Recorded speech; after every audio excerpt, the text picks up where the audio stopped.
Good morning, Huskies. It's time for the 30th Daily Bailey. All I want to do today is spend a few minutes sharing with you some of the basic changes to iOS 7.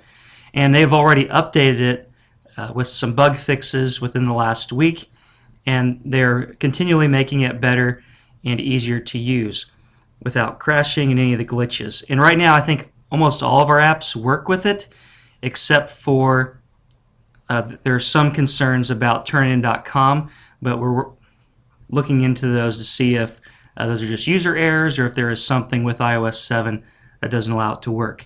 But we are still counting on October 12th as the date when you will be permitted to download iOS 7 onto your device, and then you'll have 2 weeks at home to practice, to play with it, and just really become familiar with iOS 7 before we start using it in classes full-time when you return from fall break, which is only a week and a couple days away.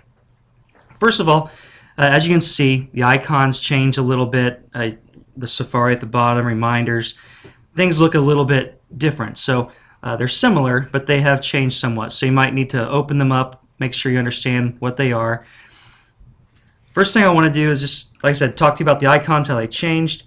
One thing that I saw on the news, and this didn't happen to me, but some people were complaining of iOS 7 sickness. And again, it's just a phrase, but what they said is there's so much motion involved with the icons and the way that it moves. And you'll notice it moves very quickly, much more quickly than iOS 6.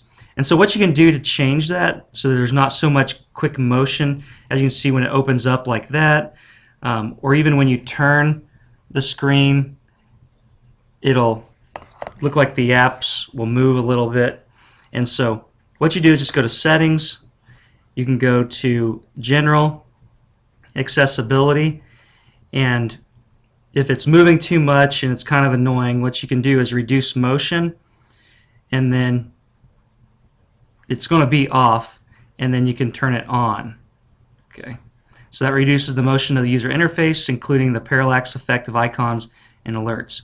And so when you do that, you shouldn't have any problem. Again, I didn't have any trouble, but some people on the news were complaining that there's a lot of motion and it moves so quickly that if they're on it all day long, they're getting kind of motion sickness from it. But again, I don't think it's anything to be afraid of.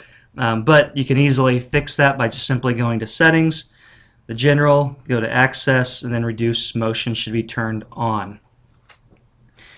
Next, closing programs is a little bit different. So if I double-click, instead of holding down on them at the bottom, like when you used to double-click, it used to show up there at the bottom, all you do is hold on to them and flick them up, and then you'll see that they then turn off. So instead of hitting the double-click and they pop up here at the bottom, they actually will show up in the middle of the screen. Another thing that's different is if you take your finger at the top and just kind of pull down, there's some items that'll come down. Mine comes down as the calendar, and you can just push it back up. And if you swipe from the bottom to the top, again, this is a little bit different. So instead of double clicking for these things to pop up, you just use your finger, drag up, and then you can access a stopwatch, the camera. You can change how bright the screen is. If you're having trouble with your battery, you might see if it's on bright. If it's on bright all the time, you'll probably have a hard time keeping it charged all day long. I put it just about halfway or just beyond half. And down here on the bottom right, you can see that's where it says my name. That is the Air server, and so you can click on that to access, if you're presenting in class, you can access your teacher's screen so that you can project to the screen. And then volume is also down here on the left, and you can start playing your music as well. So those are just some of the basic changes. Again, I'll start unpacking more of these features over the next week and a couple days, and that way you are familiar with it going into your 2-week vacation where you can practice, play with the features, and then you're comfortable with them by the time you start back to school. And again, I'm sure a lot of you have iPhones and you're already starting to use this, but those are just some things to keep in mind for those of you who aren't familiar with it. Have a great day.